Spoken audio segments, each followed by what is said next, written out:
스웨덴 민주주의 다양성 연구소의 올해 보고서입니다.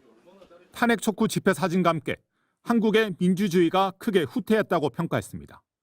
한국은 지난해까지는 가장 높은 수준의 민주주의인 자유민주주의 국가에 포함됐습니다. 하지만 1년 만에 한 단계 아래인 선거민주주의로 강등됐습니다. 선거민주주의, 즉 선거와 참정권, 표현의 자유까지는 보장되지만 자유민주주의에 해당하는 행정부에 대한 사법, 입법적 통제와 법 앞의 평등이 한국에서는 보장되지 않는다고 평가했습니다. 더욱 충격적인 것은 한국을 독재화가 진행 중이라고 평가한 부분입니다.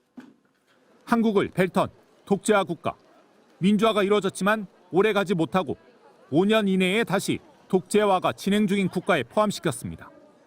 그러면서 그 이유로 윤석열 대통령이 집권한 뒤 권력을 남용하는 모습을 보인 점을 들었습니다. 과거 정부 인사에 대한 탄압과 여성가족부 폐지 추진 등 성평등 침해가 한국 민주주의 하락으로 이어졌다고 적시했습니다. 보고서는 독재자들이 가장 선호하는 무기가 언론 검열이라며 미디어를 압박해 스스로 검열하게 만드는 전략을 구사하고 있다고 지적했습니다. 한국을 몰도바, 루마니아와 함께 미디어의 편향과 자체 검열이 더욱 심해지고 있다고 평가했습니다. 전체적인 순위도 추락했습니다. 윤석열 정부 출범 직전인 2022년에 17위였던 민주주의 종합순위는 올해 41위로 기록됐습니다. 특히 정책에 대한 개방성, 야당이나 반대 진영과 논의를 얼마나 하는지 등을 평가하는 시민민주주의 지수는 48위로 추락했습니다. 한국의 민주주의가 퇴행하고 있다는 지적이 곳곳에서 이어지고 있습니다. 과연 이 위기를 어떻게 극복할 것인지 우리의 선택을 세계가 지켜보고 있습니다. 베를린에서 MBC 뉴스 김민찬입니다.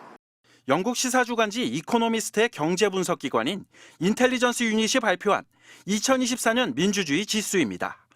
한국은 전체 167개 국가 가운데 32위를 기록해 2023년보다 10계단 추락했습니다. 한국은 평가 점수에서도 10점 만점에 7.75점을 받아 결함 있는 민주주의로 분류됐습니다. 2020년 완전한 민주주의 국가로 처음 분류돼 4년 연속 유지해 왔는데 한 등급 내려앉은 겁니다. 총점 7.75점은 2006년 평가가 시작된 이후 한국이 부여받은 가장 낮은 점수입니다.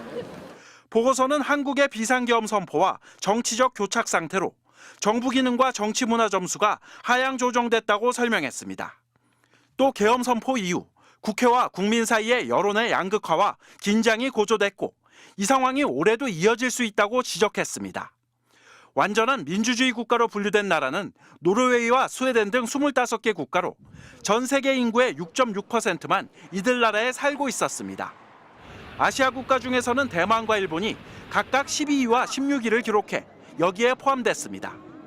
반면 중국과 북한은 각각 145위, 165위로 최하위권 점수를 받아 권위주의 국가로 분류됐습니다.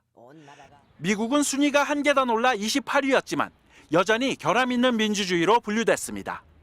보고서는 특히 올해 트럼프 대통령 취임 이후 공무원의 정치적 독립성이 위협받고 있다며 미국에 대해 우려를 나타냈습니다. MBC 뉴스 윤성철입니다.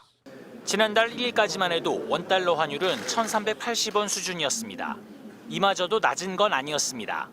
우리 수출 증가율이 둔화하면서 이미 경고등이 들어왔던 상태였습니다. 여기에 트럼프의 미국 대통령 당선은 급등의 시발점이었습니다. 환율은 심리적 마지노선이라던 1,400원을 돌파했습니다.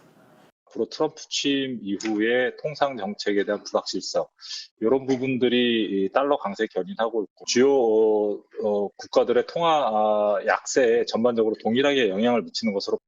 가뜩이나 취약했던 외환시장에 12.3 내란 사태는 결정타였습니다. 환율은 단숨에 1,440원 선까지 뛰었습니다. 주요국 통화와 비교해도 오름폭이 더 컸습니다. 문제는 그 이후입니다. 윤 대통령은 수사를 회피하고 헌법재판관 임명은 지연된 데다 한덕수 권한대행 탄핵까지 대외 불안 요인은 그대로인데 내부의 정치적 불확실성이 장기화되면서 시장의 실망감이 커지는 겁니다.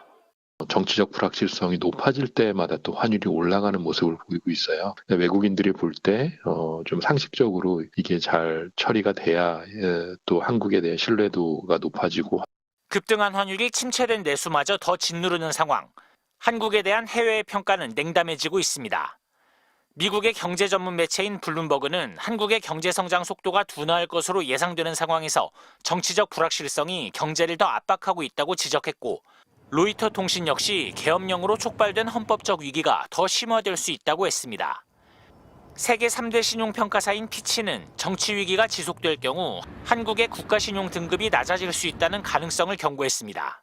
한국의 신용 등급이 강등됐던 건 IMF 사태를 겪었던 1997년이 마지막입니다. MBC 뉴스 박윤수입니다.